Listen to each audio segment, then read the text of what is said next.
Students, welcome to homework help by RG. CBSE question bank series में हमारी तीसरी video है और इस वीडियो में हमने पोम फायर एंड आइस ली है। अगर आप इसके क्वेश्चंस देखेंगे सीबीएसई क्वेश्चन बैंक में तो आपको देखने में बहुत ही टफ लगेंगे, बहुत ही बिल्कुल भी स्ट्रेट फॉरवर्ड नहीं है, बड़े टेढ़े मेढ़े क्वेश्चन हैं। इन क्वेश्चंस में सीबीएसई ने आपसे डायरी एंट्री भी करवा ली है, आपसे स्पीच भी लिखवा ली है और आपका वैसे सब्जेक्टिव ओपिनियन भी पूछ लिया है। तो बहुत ज़रूरी है कि इस वीडियो को आप लोग बिना स्किप किए बिल्कुल शुरू से लास्ट तक देखें। मैंने इसको बहुत ज़्यादा इस पे रिसर्च करके इसको इतना ईज़ी वे में एक्सप्लेन किया है कि आप लोगों को कोई भी परेशानी ना हो। पोम की समरी आप लोग जानते ही हैं कि यहाँ पर रॉबर्ट फ्रॉस्ट जो पोएट हैं वो ये कह रहे हैं कि अगर दुनिया खत्म होगी तो वो फायर से खत्म होगी। वो फायर होगी इंसान की एक दूसरे से जलन की भावना, लड़ाई झगड़ा, एक दूसरे से आगे बढ़ने की जो डिजायर है उसकी वजह से। या फिर अगर वो पहली बार में बच गई और दूसरी बार में फिर से उसके तबाह होने का वक्त आ गया, टाइम आ गया, तो वो तबाह होगी हेट्रेड से। हेट्रेड से यहाँ उनका मतलब है इनडिफरेंट एटीट्यूड, केयरलेस एटीट्यूड। जो हम नेचर की तरफ इनडिफरेंट हुए पड़े हैं, हम यही नहीं देखते कि हम नेचर को किस तरीके से नुकसान पहुंचा रहे हैं, तो उसकी वजह से हो सकता है कि धरती जलमग्न हो जाए, आइस एज आ जाए। तो इस तरीके से उन्होंने खाली यहाँ पर ये बताया, लेकिन ये एक सिंबॉलिक पोएम है जो कि अपने बहुत ही सिंपल वर्ड्स में बहुत कुछ कह रही है, इसीलिए इसके क्वेश्चंस भी थोड़े सिंबॉलिक टाइप है। एमसीक्यू के आंसर्स आपको सीबीएसई की वेबसाइट पर भी मिल जाएंगे, यहाँ पर भी लिखे हुए हैं, फिर भी मैं उसको एक्सप्लेन कर देती हूँ जल्दी से। Choose the correct statement about the given poem. Fire and ice are images, they help the readers visualize the power of nature over man. Fire and ice किसी तरीके की इमेजेस हैं जो आपको कुछ विजुअलाइज करने में हेल्प कर रही है? नहीं। Fire and ice are symbols not of natural disasters but of humanity's ability to create disasters of its own. Second वाला ठीक है, यहाँ पर फायर एंड आइस को एक सिंबल माना गया है, नेचुरल डिजास्टर का नहीं, लेकिन किस चीज का? कि ह्यूमैनिटी, इंसानियत जो है अपने खुद के काम ऐसे कर रही है जिससे कि कुछ ऐसी डिजास्टर होगी कि पूरी की पूरी दुनिया खत्म हो जाएगी। इस क्वेश्चन को जरा ध्यान से समझिएगा, यहाँ पर या तो कुछ प्रिंटिंग मिस्टेक है या एग्जामिनर ने ये क्वेश्चन सेट करते हुए कुछ उनका दिमाग कहीं और है, शायद मुझे ऐसा लग रहा है। Select the option that correctly classifies the connotations for fire and ice as suggested in the poem. Rage, violence, indifference, hate and greed. आपको ये बताना है कि ये जो पांचों दिए गए हैं इनमें से कौन सा फायर की तरफ संकेत कर रहा है, कॉनोटेशन में संकेत देना, और कौन सा आइस की तरफ दे रहा है। अब पोम में हमें बहुत ही क्लियरली बताया गया है कि जो हमारी डिजायर, रेज, वायलेंस, ये सब फायर है और हेट्रेड को उन्होंने आइस में काउंट किया है। लेकिन यहाँ जब मैंने इसको स्टडी किया तो क्वेश्चन में कुछ प्रॉब्लम है। देखिए, रेज, वायलेंस तो हमारा फायर में ही आना चाहिए, तो हम देखते हैं फायर में जो इन्होंने दिया है, फायर हम इसको एलिमिनेशन मेथड से ही करेंगे। फायर में ये पहले दे रहे हैं 3 एंड 4, यानी कि इनडिफरेंस एंड हेट, तो फर्स्ट ए वाला नहीं होगा। फायर में 2 एंड 5, यानी कि वायलेंस एंड ग्रीड। चलो ये हो सकता है, ग्रीड जैसे कहते हैं लालच की आग, ये भी हो सकता है। लेकिन इसके साथ जो आइस वाला कॉम्बिनेशन है, 1 नंबर रेज, वो हमारा आइस में नहीं हो सकता, तो बी भी कट हो गया। सी वाला देखो, फायर में 1 रेज है, इनडिफरेंस भी हो सकता है, ग्रीड भी हो सकता है, लेकिन 2 नंबर जो है वॉयलेंस, वो आइस में नहीं हो सकती। आइस का मतलब है कोल्डनेस, और कोल्डनेस में वॉयलेंस कैसे आएगी? वो तो नॉन वॉयलेंस होगी, जैसे महात्मा गांधी ने किया था। फिर आएगी, तो हमारा इसलिए सी भी नहीं हो रहा, तो इसलिए अब बचा डी। अब डी में देखो, रेज काउंट हो रहा है फायर में, वायलेंस भी काउंट हो रहा है, हेट नहीं हो सकती, लेकिन हेट हो भी सकती है, क्योंकि दोनों तरीके से पोएट ने बोला है कि नफरत की आग जो है वो दुनिया को खत्म कर सकती है। अब आइस में इसका हो गया इंडिफरेंस और ग्रीड, ये दोनों आइस के साथ जा रहे हैं, इसलिए हमें इसमें चूज करना पड़ेगा डी, और सीबीएसई ने भी इसका आंसर डी ही दिया है, इसलिए यहाँ आपका आंसर है ये। आप लोग अब ये कमेंट करके ये मत बोलना कि मैम हेट को तो उन्होंने आइस में दिया है, यहाँ इन्होंने कॉम्बिनेशन ऐसा दिया है कि हमें इसे ही चूज करना पड़ेगा। Question 3, the poem is a dash put across by the poet. Powerful warning, heartfelt apology, earnest appeal, vengeful threat. तो पावरफुल वार्निंग यहाँ पर पोएट दे रहे हैं कि अगर अपनी डिजायर्स और इंडिफरेंस एटीट्यूड को कंट्रोल में नहीं किया गया तो दुनिया खत्म हो जाएगी। Question 4, the poet uses the phrasal verb hold with. उन्होंने कहा आई होल्ड विद फायर, तो यहाँ पर ये कह रहे हैं कि होल्ड के साथ इन चारों में से कौन सा ठीक नहीं जा रहा। Choose the option that does not indicate a valid phrasal verb. Hold of सही है, होल्ड बैक भी होता है, होल्ड ऑन भी होता है, होल्ड इनटू कुछ नहीं होता, तो ऑप्शन 4 जो यानी कि डी वाला जो है वो हम चूज करेंगे। Question number 5, pick the option that is not true about the poet according to the extract. The poet is inclined to believe that the world would most likely end with fire. इनमें से जो सही नहीं है वो choose करना है, तो ए है सही, has heard divided opinions about the way the world would end in all likelihood. उसके डिवाइडेड ओपिनियन है, कोई कह रहा है आइस से खत्म हो जाएगी, कोई कह रहा है फायर से खत्म हो जाएगी. Preaches love and kindness to combat the spread of hate among. ऐसा उन्होंने कहीं भी पोएम में नहीं बोला है, इसलिए हम चूज करेंगे C. Question 6. Identify the most likely tone of the poet in the lines to say that for destruction ice is also great. कि डिस्ट्रक्शन के लिए आइस भी बहुत बढ़िया रहेगी. तो यहाँ पर उनकी टोन कैसी है, ताना मारने जैसी, जिसको हम बोलते हैं सरकास्टिक. हमारा एमसीक्यू कंप्लीट हो गया. अब मेन पार्ट आ गया सब्जेक्टिव, जिसके क्वेश्चंस करने में आप लोगों को बड़ी परेशानी हो रही है क्योंकि इसके आंसर्स कहीं पर भी नहीं दिए गए हैं, किसी भी अकेडमी पर नहीं है. Fire and Ice was first published in 1920. Briefly explain how World War First might have influenced the theme of the poem. World war first 1914 से 1918 तक हुआ था और 1920 में ये पोम पब्लिश हुई है, उसके 2 ही साल बाद. तो क्या आपको ऐसा लगता है कि जो पोम है वो वर्ल्ड वॉर फर्स्ट से बहुत ज्यादा प्रभावित है? Yes, the poem is written shortly after the end of the first world war and is greatly influenced. The war proved it right how man's technological, economic and intellectual progress led to self-destruction. The speaker is worried about the survival of the world. क्योंकि war में जो तबाही हुई उसकी वजह से ही poet यहाँ पर बहुत ज्यादा चिंतित है दुनिया को लेकर. तो इसलिए हम कहेंगे yes, the theme is greatly influenced.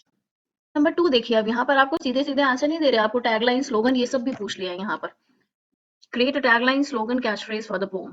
तो यहाँ पर जो कुछ थोड़े से टैगलाइंस मुझे ठीक लग रही है मैंने बना दिए. Over development sometimes lead to self destruction. If you ignore nature, nature will ignore you. Self-satisfaction is mandatory to avoid self-destruction. Satisfaction नहीं होगी तो कहीं ना कहीं आप अपने आप को डिस्ट्रॉय करना चालू कर दोगे. Show empathy towards nature. Nature के प्रति भी एक अच्छा हृदय रखिए, उसके दर्द को समझिए. 3 मार्कर्स आपके आ गए हैं. The tone of the speaker contrasts with the seriousness of the subject matter justify. ये क्वेश्चन में कह रहे हैं कि जो स्पीकर है उन्होंने बहुत ही सीरियस मैटर चूज किया है कि दुनिया के खत्म होने का, एंड ऑफ द वर्ल्ड, लेकिन उनकी जो टोन है वो बहुत ही सिंपल है. कैसे? बहुत ही लाइट है. कैसे लगता है आपको? आपको ये जस्टिफाई करना है. The speaker is presenting his personal opinion about the possibilities of the end of the world which is a serious matter, but the speaker's tone is casual and conversational. He talks with the reader as if they are his friend.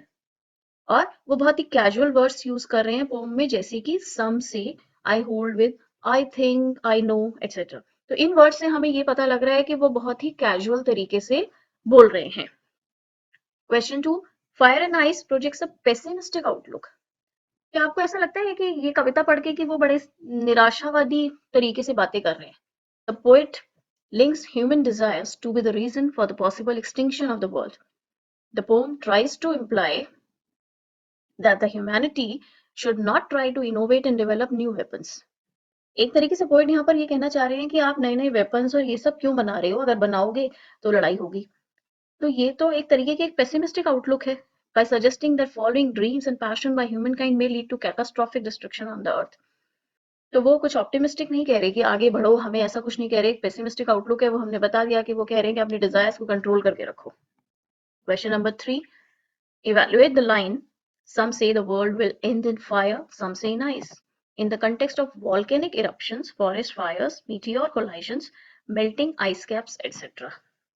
ये जो line थी कि some say the world will end in fire and some say in ice, इसको इन सब जो natural disasters हैं इनके comparison में आपको इवैल्यूएशन करना है. तो आपको मालूम है इस टाइप की नेचुरल डिजास्टर्स धरती पर होती रहती हैं. वॉल्केनिक इरप्शन हुआ, ज्वालामुखी फटा तो कितनी आसपास की, उस एरिया के आसपास की दुनिया तबाह हो जाती है. फॉरेस्ट फायर्स, आग लग जाती है जंगलों में. मीटियोर कोलाइजन्स, बहुत बड़े बड़े मीटियोर्स जब आपस में टकरा जाते हैं तो धरती पर एक तरीके से आग की बारिश होती है. और melting ice caps. There have been incidents of natural disaster that created havoc on Earth. Every year, forest fires, volcanic eruptions account for a huge loss of flora and fauna and even humans. Flora and fauna means plants की दुनिया और जानवरों की दुनिया. Fires due to meteor collisions cause measurable effects on life. Loss of person and property in Uttarakhand, Kedarnath temple could be attributed to the melting ice caps. आप लोगों को ध्यान होगा कुछ साल पहले केदारनाथ में जो इतनी तेज वहां पर बादल फटा और पानी आया जिससे कितनी दुनिया तबाह हो गई थी. तो वो एग्जाम्पल हमने यहाँ पर दे दिए नेचुरल डिजास्टर्स के. अब आपके आ गए हैं 5 markers. Imagine that Nelson Mandela red fire and ice. Nelson Mandela कहाँ से आ गए फायर एंड आइस में? हाँ, यही तो सीबीएसई का एक ट्विस्ट है. फायर एंड आइस के अंदर भी नेल्सन मंडेला को घुसा दिया। As Mandela write a diary entry associating the impact of the troubled history of South Africa with the idea express in the poem. वो कह रहे हैं कि नेल्सन मंडेला ने फायर एंड आइस पोम पढ़ी और जिस दिन साउथ अफ्रीका आजाद हुआ है उस दिन वो अपनी डायरी में कुछ एंट्री कर रहे हैं उस पोम को याद करते हुए। तो उस पोम के कंटेक्स्ट में आपको लिखना है कि उन्होंने क्या लिखा हो सकता है। डायरी की शुरुआत आपको क्वेश्चन में दे दी गई है। 10 मई 1994 को वो लिख रहे हैं, today when I am the president of South Africa I can't help recalling Robert Frost's Fire and Ice. As Frost said, if the world had to perish twice, ice would suffice. I agree that hatred and indifference are sharper than any weapon to end the world. मैं इस बात से पूरी तरह से सहमत हूं कि किसी के प्रति नफरत और उसके प्रति इंडिफरेंट एटीट्यूड जो है वो एक वेपन से भी ज्यादा तेज तरीके से उस पर वार करते हैं। Half of the population of South Africa was forced to bear the tortures of apartheid. South Africa में आप लोगों को पता है रंग भेद की नीति थी जिसकी वजह से लोग बड़े परेशान थे। Today we are free, but humanity needs real independence from hatred and partiality. People of any color and caste is no less than the other. People of any color and caste is no less than the other. कोई भी किसी एक दूसरे से कम नहीं है, चाहे वो किसी भी रंग का हो। The world seems beautiful only when you have beautiful eyes. अगर दुनिया की सुंदरता को देखना है तो आपको अपनी आंखों को सुंदर बनाना पड़ेगा। सुंदरता ढूंढिए तभी सुंदरता दिखेगी। Everyone has to be empathetic towards the less privileged people and a life-supporting natural environment. All should try to make a strong foundation based on equality and empathy to sustain life on earth. इसका next question, ये भी बहुत ही subjective type का, आपको यहाँ पर speech लिखनी है। Most of your classmates like Frost feel that man's greed and rage और hate would lead to the world to its destruction. ज्यादातर आपके क्लासमेट्स भी फ्रॉस्ट की तरह यही सोचते हैं कि इंसान की लालच और उसकी बदले की भावना जो है वो वर्ल्ड को डिस्ट्रक्शन, तबाही की तरफ ले जाएगी। But you feel that fire and ice in mankind can be addressed to create a harmonious world. लेकिन आपका मानना है कि मैनकाइंड के ये जो फायर एंड आइस वाली फीलिंग है उसके अंदर, इससे भी हम एक अच्छी दुनिया बना सकते हैं। Write a speech for your classmates expressing your believes with respect to the poem. Good morning, teachers and my friends. I do not believe in the pessimistic view of Sir Robert Frost that our desires can take the world near to destruction. I feel that this fire and ice can be tamed, can be controlled, to cultivate a harmonious relationship among people. Necessity is the mother of invention. A man without desire is no more than an animal. बिना किसी इच्छा के, बिना आगे बढ़ने की इच्छा के इंसान क्या है? जानवर की तरह है। पैदा हुआ, खाया पिया और मर गया, कुछ किया ही नहीं जिंदगी में। अगर इच्छाएं नहीं होंगी तो human has added comfort to his life by keeping passions and desires alive. I agree that unchecked aspirations sometimes turn harmful. However, by making strict rules and staying vigilant, this fire can be kept under control. Fire adds taste to the food but burns the house as well if left uncontrolled. आग जो है खाना पकाने का काम भी करती है और घर जलाने का भी। अगर उसे कंट्रोल में नहीं रखेंगे तो कोई भी चीज नुकसानदायक हो सकती है। Today we are more concerned about the nature that got depleted due to the indifferent attitude towards the environment.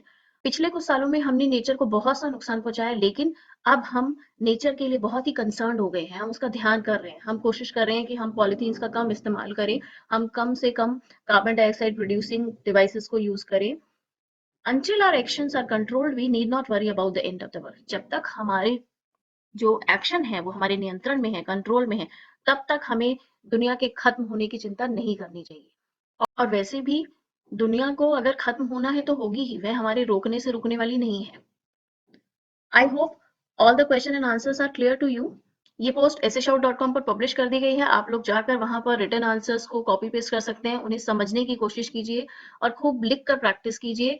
अब की बार सीबीएसई ने थोड़ा सा इसको ज्यादा सब्जेक्टिव बना दिया है तो आप लोगों को थोड़ी सी ज्यादा प्रैक्टिस करनी पड़ेगी, लेकिन डरिए मत। होमवर्क हेल्प बाय आरजी आपके साथ है आपके पेपर तक। Good luck and bye bye till the next video.